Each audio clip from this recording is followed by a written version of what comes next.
What up, Fit Fam? It is Coach Rye from Team Flex. We are diving in today to the Klash Championships Bikini Pro. Okay, just went down this past weekend. We got our top 4 here. We're gonna look at. We're gonna go over criteria, talk a little bit about why the placings landed the way they did, what the judging was going towards for this event here, and what it means for you at any level of competition. Okay, you're gonna gain more insight, get more knowledge, and really, I'm gonna keep pumping these videos to help support the sport, help get more people competing, and help you do better at your competition. That's really what I do this for. So if you have any questions, anything you want to know more about, drop them in the comments, and I'm going to keep making tons of videos. We're trying to expand type of content that I'm doing on this channel. I want to offer, a wide variety of stuff, not just look at the pros, look at also NPC, look at everything. Tell me what you want to see, and we'll do it on the videos. All right, you guys, let's get to business though for now.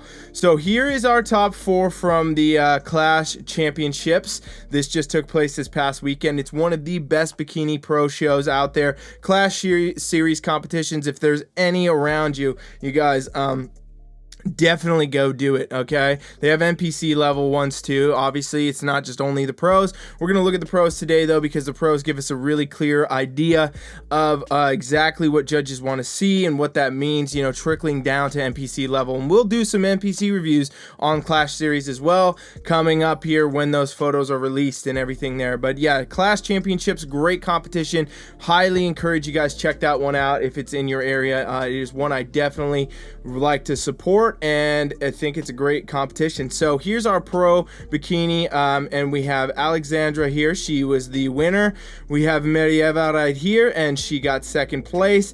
Then we got Ulia over here in 3rd, and we got Anastasia right here in 4th. Okay, so this is our kind of lineup for the top 4 bikini pros. And as we look at it right away, you can see there's a lot that is very similar, but also yet still a good amount of differences taking place here, right? So let's see, for example, every single athlete is going to showcase the hourglass shape. And we talk about this a lot on this channel. So if you're new here, hourglass is everything bikini. You want to have this upper to lower symmetry, right? Basically, where your body just looks like an hourglass. Narrow waist, widens back out into the glutes, width of the shoulders, everything. So every single athlete is going to have this, all right? And that's pretty going to be, seen across the board. You'll see that in the NPC level too. But you'll notice our top 2 athletes right here in the center, right?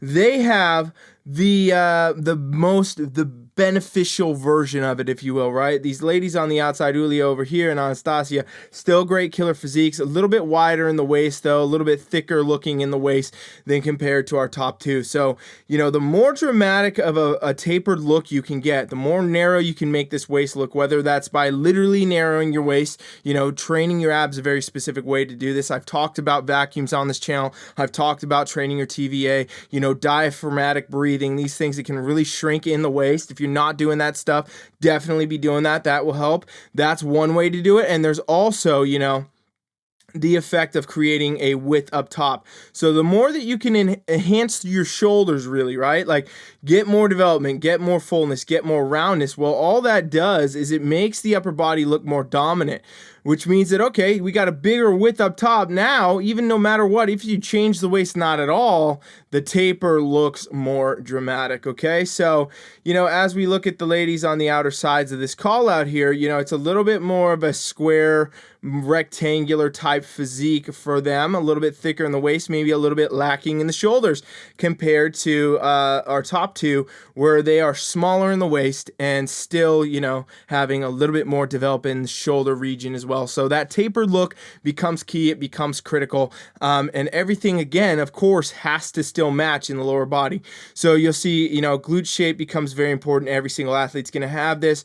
All these athletes, bikini pro athletes, are going to have that full upper glute. That's just the key for this division. We talk about it a lot on this channel. You got to have that. If you don't have it, it will be a constant focus point for you. Judges will hammer you on it, and no matter what level you're at, they're going to say, hey, work on that upper glute, okay? So that's got to be there. And then, you want want to have the symmetry to match, which all these ladies have done great. They all have very symmetrical legs, you know, quads, hamstrings compared to glutes and everything. So realistically, what we're looking at here is a lot of similarities, but also a lot of good difference in each athlete. And that's the whole point, you guys. You want to be training to find your most ideal bikini look, not necessarily training to look exactly like these athletes. I'm simply breaking down these placings, talking about why, what happens, and what it means for you, right? To apply to your training, to apply to your nutrition, to apply to your look, to make sure that you're bringing, you know, something that's going to fit the criteria stage, okay? So now we're looking at the back pose here, and the back, you know, I always say bikini's one from the back. Pretty much every division in the entire sport of bodybuilding is going to be one from the back to a degree, and in bikini's no different here. So we'll see, again, a lot of similarities. So a lot of people don't know this, but judges, when they're looking at your back pose, are still looking for that kind of hourglass I'm talking about. Width of the shoulders, taper at the waist, you know, moving down the line here, and then again, widening back out in the lower body, in the glutes, and the hamstrings, and the, you know, even the quads a little bit, you'll see, to create this hourglass aesthetic, okay?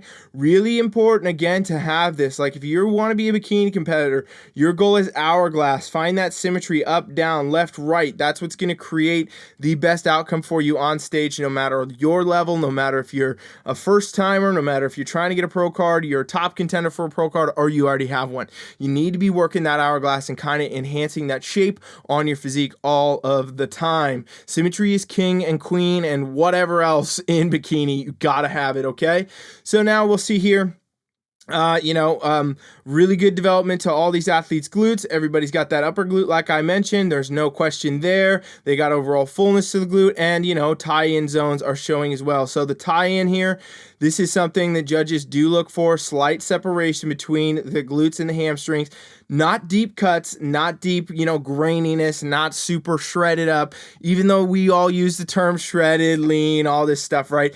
Bikini is still a softer conditioning in comparison to the other women's divisions, meaning that you don't want to show those deep cuts, those deep striations. So you want to have a slight separation here between the glutes and the hamstrings. The judges can see, and that's going to be something that you're going to work for, right? In the amateur level, this takes a longer time, ladies. I want you to know this right away, right? Like, you're not going to do your first competition and pull out killer ham ties. It's just not going to happen right away because it is a muscle maturity effect. It does take time. You have to do a lot of off season. You have to do a lot of competing. You have to do a lot of preps and cuts and back and forth until you really can hone in your look. And a lot of competitors will go do like countless hours of cardio. They'll do a ton of dieting and everything, thinking they're going to get tie-ins. But the real key is here, these tie-ins are not coming from just, you know, being lean. Of course, it is a factor, but this is actually coming from muscularity. You got to have that fullness to the glute. Remember just how developed those glutes looked from the front, right? So it's not just about the shreds. It's about actually having the depth to the muscle, which is key and critical to remember. If you want to show tie-ins, you want to do it faster. You want to make sure that you're getting really good depth to the glute by building muscle. And I think that's really lost a lot in this division. It is not a dieting contest. It is not about just getting as lean as possible. It's about muscle. It's about bodybuilding. That's, you know, bikini is a bodybuilding division. It's in the scope of bodybuilding. It's a part of the NPC and the IFBB, okay? So just keep that in mind. So again, really good comparison here to showcase, again, the top two athletes. They look a little bit different compared to the outer call out here, Ulia and, you know, Anastasia, right? We're seeing a little bit of difference in those physiques. These are very similar, and these become our top two athletes. So let's dive a little bit more into their physique now. And we've talked about the hourglass, we've talked about the differences, and now let's talk about why Alexandra, you know, won over Marieva, right? So let's see. When we're looking at this here, you see, okay, you know, it could be preference of, I know for one, also all you people that always comment about certain hairstyles, look at this hair today. We got a brunette and we got a blonde, okay? I know that there's always people in the comments saying, it's always brunettes, that it's always blondes, that it's, no, this is not a factor, you guys. Like, the judge's personal hair color preferences are not coming into play. Very, very rarely at all that's going to be anything that's even, you know, of consideration. If you see anybody, you know, a call out where it's all brunettes or a call out where it's all blondes, it's really just has more to do with the quality of physiques than anything. Because, I mean, yes, hair is important in bikini. You got to have the right look with that. You got to get your hair done. You got to have, you know, the right thing to enhance the overall physique and, you know, delivery of your physique. But It's not a factor where they say, oh, she's blonde, we better score her out of the callouts, or she's brunette, we better take her down a couple. It doesn't happen like that, okay? So everybody thinking that, don't be thinking that. That's crazy. Just focus on getting the best physique you're going to have. Bring whatever hair you like to the stage. That's going to be key, okay? So here's what we're looking at. We got, these two competitors here, very, very good physiques. Let's talk about some similarities and some differences, okay? So Alexandra, she's got, this good development to the shoulders, good overall roundness, fullness, biceps and triceps to match. I think that looks really great for her. Marieva over here, she's got a little bit less of that kind of effect. Like, she's got a little bit more shoulder, it looks like, development-wise, but it's not as rounded, right? And that does play a key in, again, like I said, the enhanced tapered look. So she's a little bit more developed here in this position. You can even see under her traps too that she's probably got more trap development than Alexandra here, and I think that all plays a big factor in some scoring, some overall aesthetic, everything that comes there. But again, this is probably very close in the placings. Now let's look to the midsection, our next big focal point. So Alexandra here, she's got the flat stomach. You got to have this in bikini. Everybody out there, make sure you got flat stomach. You're not carrying a lot of extra body fat. Her stomach does look a little bit more distended, in my opinion, here in this, and it could be a pose. It could be, how you peaked. It could be a lot of things. It could just be the way that her structure of her abdominals is too, but it does look like it's coming out a little bit more compared to Marieva over here, where we get a little bit more of a flatter look. But again, these are pretty comparable in the sense of physique-wise. What we're looking at here, we are seeing, the classic oblique lines on both athletes. This is what you want to see. Again, not an indicator of direct ab work, not a lot of, sitting there doing crunches and stuff. This is more about meeting the right level of conditioning, which is a flat stomach. And, a lot of athletes, they worry about their stomachs, they worry about their midsections, but really a lot more has to do with what you're doing to take care of that and how you're training versus anything else, okay? Now, this is where I think we have the biggest difference is lower body. So Alexandra has, she's got the shape to the glute, the fullness, everything there, the upper glute's all there. And Marieva, she's almost a little bit out of balance, I think. I think her glute looks too dominant in this position. Alexandra's much more compared, upper body-wise.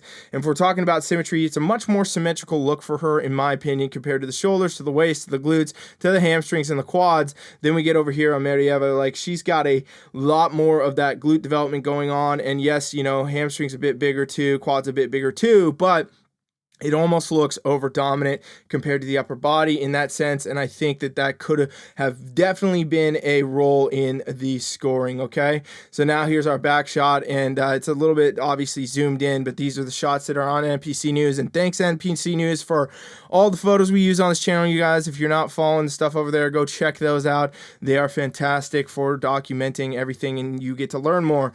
By the way, you guys, if you're not subscribed to my channel yet and you're still watching, please join me. Come on now. I'm trying to get this channel up here. We haven't broke 10K subs yet, and I'm depressed. I'm just kidding. I'm not depressed, but I would like to get up there, so please subscribe if you're watching this far.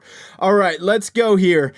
So again, all comparison, upper body is pretty on point. You get to see, a little bit of different perspective here where, Marieva, for example, she looks more dominant in the front in the way, but then from the back, it doesn't look the same, right? So some posing tweaks and things can come into play. I definitely think Alexandra has more of that fullness, that development. Like you can see her rear delt a lot more. You can see the lateral head of her delt, right? And so that rounding effect, even though she looked a little bit less developed in the front, that rounding effect is key for creating that enhanced taper. And I would say that, she has a better enhanced tapered look because of that muscularity she's got up top there than Marieva does, okay? Now let's look into the glutes a bit here, and overall, we're just seeing really the same thing for each athlete. I think that Alexandra's got, more actual development, even though her glutes did not look as dominant compared in the front post to Marieva. I think that still she's got actually a little bit more depth to her glutes, right? Like Marieva, she's got, this is, the tie-in coming through here, but to me, it looks like it's more from being leaner, not necessarily more from muscle development. And I I think that Alexandra, she's got more development here, shows a little bit of that tie-in better. Upper glute looks a little bit more full overall. Glute looks more full.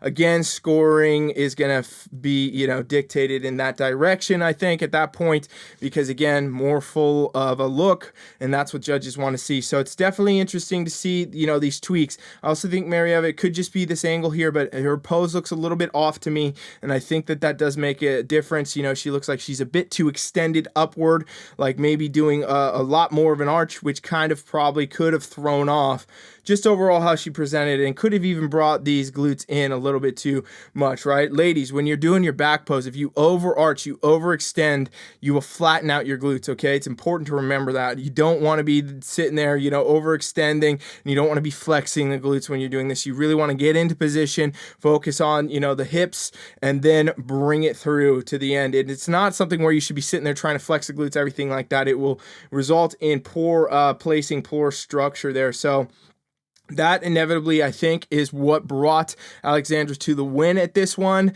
Just a more overall symmetrical look, up, down, left, right, everything else. Each athlete, you know, every athlete in every lineup, by the way, is always going to have something to work on. This is why I tell competitors every single week, you know, it's like, hey, even if you win and you win the show, you win the overall, you win your pro show, whatever, you're still getting feedback. Make sure you're getting feedback from judges, you know, get the ideas that you need to have. Hey, improve this, change that, let's bring this a little bit more next time, let's bring that in a little bit better. And what ends up happening is, you know, you're going to continue to advance your physique and do better and better. But, you know, even the Olympia winners, they're going to have feedback to say, okay, cool. And a lot of times it's going to be, you know, little things, but every athlete has feedback. Some are going to get more than others. Either way, you got to really look at your feedback and make adjustments, apply that, and come back. So I think Alexandra overall had the better, you know, physique in comparison to symmetry, to shape, to size, to proportion, and inevitably that is what brings through her win. Because conditioning, if we're looking at these athletes here, pretty on point conditioning, very on par, similar things, glute lines, hamstring lines, I mean, everything's showing through. I don't think either one had better conditioning than the other. This is really more about a balance and muscularity, and, you know, it could be some presentation as well, posing, all that, okay? So again, you guys, we're going to be covering a lot of competitions on this channel. I'm going to be bringing NPC to the party more often. We'll probably be doing actual coverage of this exact competition in the NPC zone. But I want to hear down below in the comments what you want to see more of, what you want to know more about. And let me know, and I'll put it in there. You know, if it's different divisions, if it's different competitions, if it's specific competitions, I'll put it all up. You guys, my goal, my mission with what I'm doing here on this channel is to help you learn more, teach you more, give more insight into the sport of, you know, women's bodybuilding, women's competing, because there's not a lot out there, unfortunately. I think it deserves way more attention than it gets. So that's what we do on this channel. Coach Rye, I'm heading out. I'll see you guys back for another one. Thanks.